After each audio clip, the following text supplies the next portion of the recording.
Batangas Maritime Police nagbigay ng seguridad sa retrieval operation sa mga nawawalang sabungero sa Laurel, Batangas. Ibabalik tayan sa atin ang detalye ni Patrolman Kim Harold Purigay. Dito lamang ika-10 ng Hulyo 2025, nagsagawa ng security assistance at police visibility operation ang mga tauhan ng Talisay Maritime Law Enforcement Team sa ilalim ng pamumuno ni Police Major Marjon P. Fernandez, Hepe ng Batangas Maritime Police Station.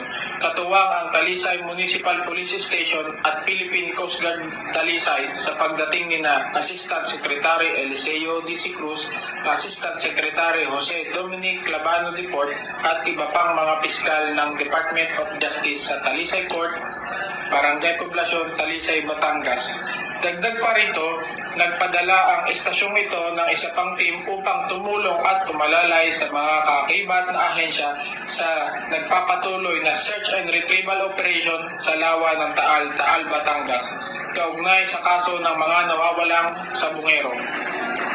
Samantalang bandang hapon ng kaparehong petsa, dahil sa masamang lagay ng panahon, lalo na ang malalakas na alon at hangin, ang pinagsamang search and retrieval team na binubuo ng mga tauhan mula sa Talisay Maritime Law Enforcement Team, Laurel Municipal Police Station, Philippine Coast Guard Batangas, Regional CIDG Field Unit, Forensic Unit Batangas at Regional Intelligence Unit ay nagtungo sa Laurel, Batangas upang ipagpatuloy ang paghahanap at pag-iimbestigasyon.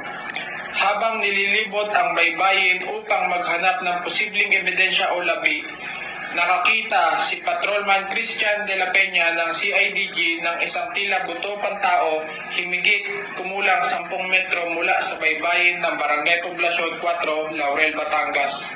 Agad namang itong dinala sa Regional Forensic Unit Batangas para sa pagsusuri at wastong pagkakakilanlan.